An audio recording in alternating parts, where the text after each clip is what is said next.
Hello, my dear students and aspirants. Competitive English with PB sir আরেকটা video নিয়ে চলে এসেছি ন্যারেশন চেঞ্জের। আজকে থার্ড ভিডিও। যারা আগের দুটো ভিডিও দেখেছো, কিছু না কিছু শিখেছো, তারপর থেকে যা কিছু শেখানোর আছে ন্যারেশন চেঞ্জের তার একটা পার্ট আজকে তোমরা শিখবে।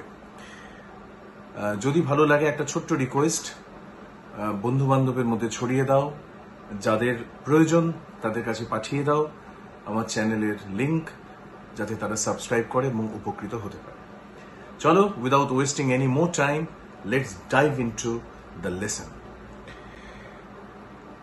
লাস্ট দিনে আমরা জেনারেল রুলস গুলো পড়েছিলাম অ্যাসার্টিভ সেন্টেন্সের। তার একটা পার্ট, একটা ছোট্ট জায়গা বাকি থেকে গেছিল, সেটা আজকে ফার্স্ট বলি। বলছে সিম্পল প্রেজেন্ট টেন্স যখন ইউজড হয় ফিউচার ফর্মে, আবার বলছে সিম্পল প্রেজেন্ট টেন্স যখন ফিউচারের ক্ষেত্রে ব্যবহার হয় তখন কি হয় দেখো। এক্সাম্পল দিলে সহজে বুঝতে পারবে। He said my son leaves for Delhi tomorrow. আমার ছেলে আগামীকাল দিল্লিতে যাচ্ছে। আগামীকাল দিল্লিতে যাচ্ছে, মাই সান উইল হওয়া উচিত ছিল, না হয়ে কি হলো, মাই সান লিভস দিল্লি হলো। যে বলছে সে বলছে মাই সান লিভস ফর দিল্লি। এখানে সে কি ইউজ করছে সিম্পল প্রেজেন্ট টেন্স। এই ক্ষেত্রে এটা করা যায়, ফিউচারের জন্য simple present tense, simple present continuous tense use করা যায়। ইনডেফিনিট টেন্স যেহেতু ইউজ করছে, প্রেজেন্ট ইনডেফিনিট টেন্স বা simple present tense, my son leaves এর বদলে হবে he said that his son would leave for Delhi the next day. Not left, left হবে না।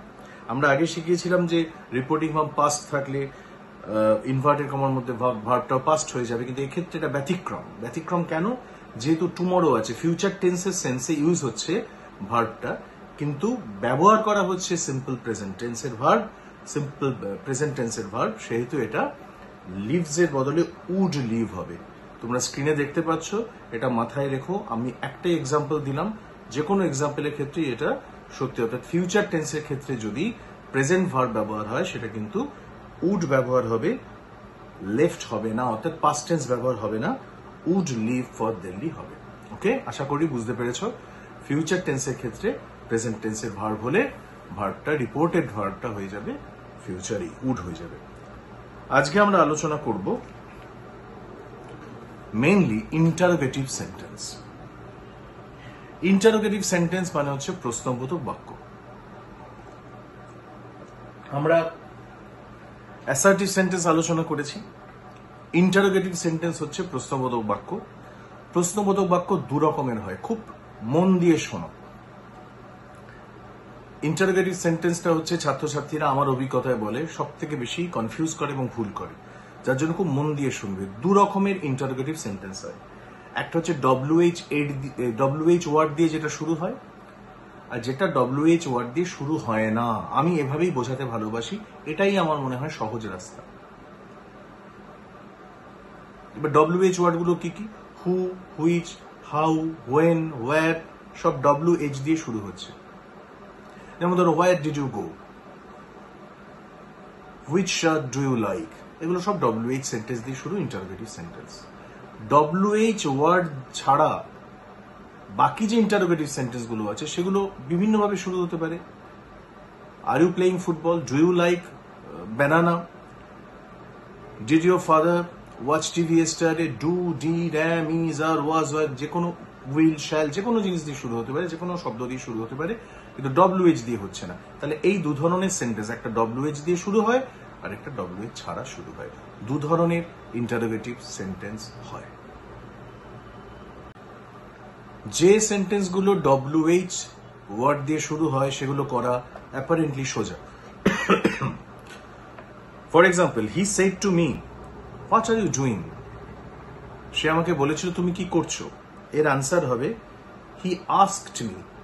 ফার্স্ট রুল হচ্ছে ইন্টারোগেটিভ সেন্টেন্সে টোল্ড, সেইড আসবে না, আস্কড অথবা ইনকোয়ার বসবে। ওকে, মোস্ট অফ দ্য কেসে আস্কডই আসবে বা ইনকোয়ারও হতে পারে। আমি এক্সাম্পল দিয়ে বোঝাচ্ছি।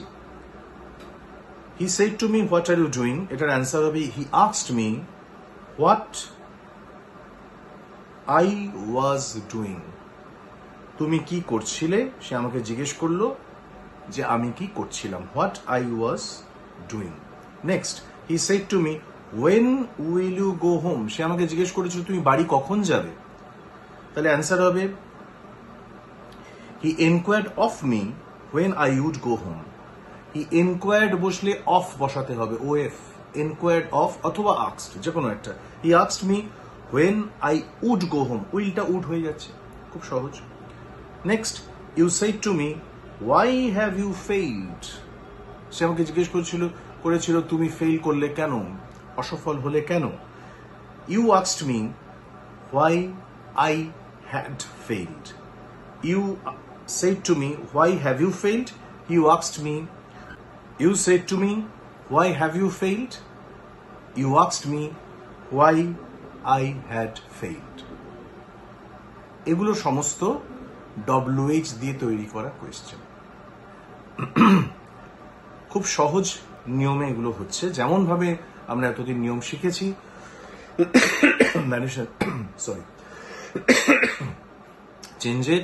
ন্যারেশন চেঞ্জের যেমন নিয়ম আমরা শিখেছি ঠিক সেভাবেই এটা হচ্ছে।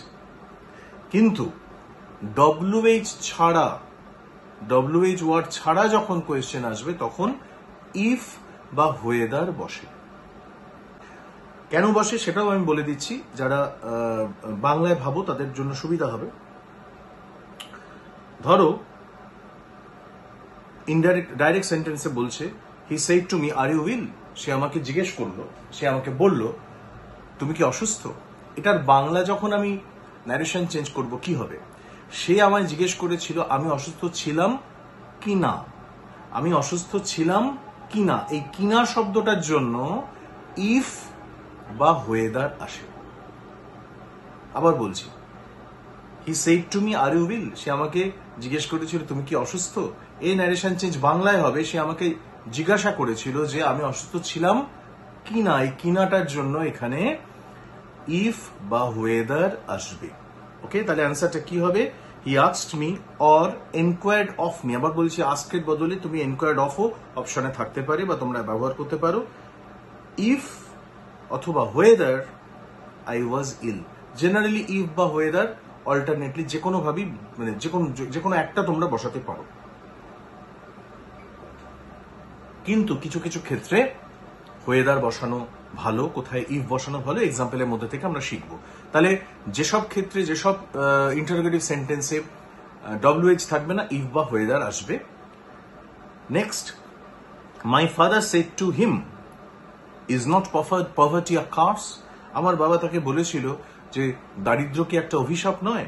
তাহলে my father asked or enquired of him whether অথবা if poverty is not a curse. ওয়েদারও বসাতে পারো, ইফও বসাতে পারো। Okay, next, he said to Ram will you help me, সে রামকে বলেছিল তুমি কি আমাকে সাহায্য করবে। তাহলে he asked Ram if he would help him, উইলটা উড হয়ে যাচ্ছে। এখানে আরেকটা জিনিস লক্ষ্য করার মতো যে প্রশ্নবোধক বাক্য কিন্তু ন্যারেশন চেঞ্জের পর সাইন অফ ইন্টারোগেশনটা থাকছে না, থাকবে ফুল স্টপ। ন্যারেশন চেঞ্জে কখনোই প্রশ্নবোধক চিহ্ন অথবা ইন্টারোগেটিভ সাইনটা থাকবে না। ইন্টারোগেশনের যে সাইনটা আমরা ব্যবহার করি, প্রশ্নবোধক চিহ্ন যাকে বাংলায় বলে, সেটা কিন্তু থাকবে না। নেক্সট, আরো কয়েকটা sentence. You said to him do you hear me, তুমি তাকে বলেছিলে তুমি কি শুনতে পাও। You asked me if I heard you. You said to me do you hear me.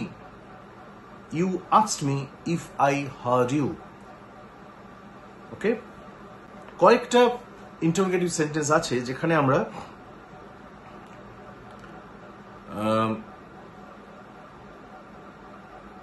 If বা ওয়েদার একই মানে নিয়ে ব্যবহার করতে পারি। For example, he said to her are you happy, সে আমাকে জিজ্ঞেস করেছিল তুমি কি আনন্দিত।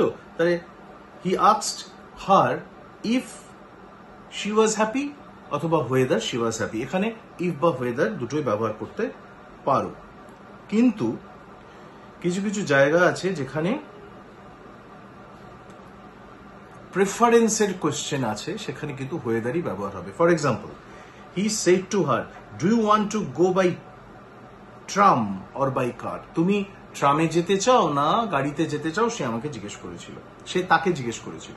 এটা হবে he asked her whether she wanted to go by train or by car। এখানে ইফ বললে, ইফ যদি বসাও ভুল হয়ে যাবে। তোমাদের অপশানে, পরীক্ষার অপশানে দুটোই দিয়ে দিতে পারে, ইফ বা ওয়েদার। তোমরা যদি ভেবে থাকো যে না স্যার বলেছিলেন বা যেখান থেকে আমি পড়েছিলাম সেখানে বলেছিল ইফ বা ওয়েদার যে কোনো একটা ঠিক, বসিয়ে দিলে ইফ দিয়ে কারেক্ট হবে না, কারণ এখানে একটা চয়েসের ব্যাপার আছে। যে প্রশ্নকর্তা সে জিজ্ঞেস করছে গাড়িতে যাবে না ট্রামে যাবে, তার মানে একটা অপশন আছে, সেখানে ওয়েদারটা আমরা ব্যবহার করব, ইফ অ্যাভয়েড করব। Next, he said to me, will you take tea or coffee? সে আমাকে জিজ্ঞেস করেছিল আপনি চা খাবেন না কফি খাবেন? তাহলে অ্যান্সার হবে she asked me whether I would take tea or coffee। এখানে ইফ হবে না। আশা করছি বোঝাতে পারলাম। যখনই ইনভার্টেড কমার মধ্যে কোনো অপশন থাকবে, আপনি এটা করবেন না ওটা করবেন, সেখানে আমরা প্রশ্নবোধক বাক্যের ক্ষেত্রে যেখানে WH ওয়ার্ড নেই সেখানে আমরা কি বসাবো? ওয়েদার বসাবো, ইফ অ্যাভয়েড করব। ওকে, আরেকটা স্পেশাল সেন্টেন্স দেখো, do you want to insure your luggage or not? He asked. আপনি কি আপনার লাগেজ ইনশিওর করতে চান নাকি চান না? দুটো একসাথে বলা আছে, চান না চান না। সেক্ষেত্রে হবে he asked whether or not I wanted to insure my luggage। যেহেতু চাই বা চাই না দুটো প্রশ্ন একসাথে আছে, তাহলে whether or not আমরা একসাথে ব্যবহার করবো। It is a special case. কখনো কখনো এরকম আসে, একটু টাফ কোয়েশ্চেন করার জন্য এই ধরনের প্রশ্ন প্রেফার করেন এক্সামিনার স্যার। তাহলে এই সেন্টেন্সটা মাথায় রাখো, do you want to insure your luggage or not? এটা হবে he asked whether or not আগে বসিয়ে নেব, I wanted to insure my luggage, full stop. Okay, আর শেষ যেটা বলার সেটা হচ্ছে,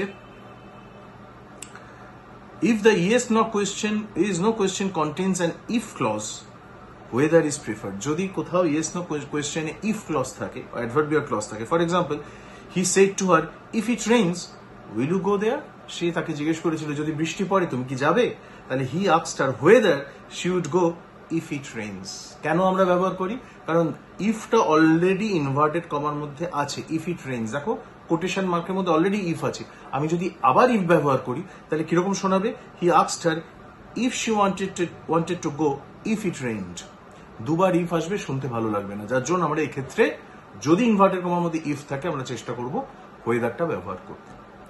প্রশ্নবোধক বাক্য নিয়ে আরো কোয়েশ্চেন আসতে পারে, যেমন কোয়েশ্চেন ট্যাগস, যেটা আমরা নেক্সট ভিডিওতে আলোচনা করব। আজকে মেইনলি দু রকমের সেন্টেন্স নিয়ে আলোচনা করলাম, WH এবং উইদাউট WH, যেখানে আমরা হ্যাঁ বা নাতে উত্তর দিতে পারি। ওকে, সেক্ষেত্রে আসবে ইফ বা ওয়েদার। কোথায় ইফ বসে কোথায় ওয়েদার বসে আমি এক্সাম্পলের সাথে ডিটেইলড আলোচনা করেছি। আশা করছি এরপর আর ভুল করবে না। যারা ভিডিওটা দেখবে তারা টুকে রাখো, বারবার করে দেখো এবং বন্ধু বান্ধবদের শেয়ার করো। গ্রামারের সমস্ত অ্যাঙ্গেল থেকে আমি ভিডিও বানাবো। যারা কন্টিনিউয়াসলি দেখতে থাকবে, আমার গ্যারান্টি তারা শুধু গ্রামার শিখবে না, গ্রামারের কোনো কোয়েশ্চেন, ইংলিশ গ্রামারের কোনো কোয়েশ্চেন ভবিষ্যতে কোনো পরীক্ষায় আসলে সে ভুল করবে না। সাবস্ক্রাইব করো, দেখতে থাকো, ভালো লাগলে লাইক করো, শেয়ার করো। Thank you for staying with me.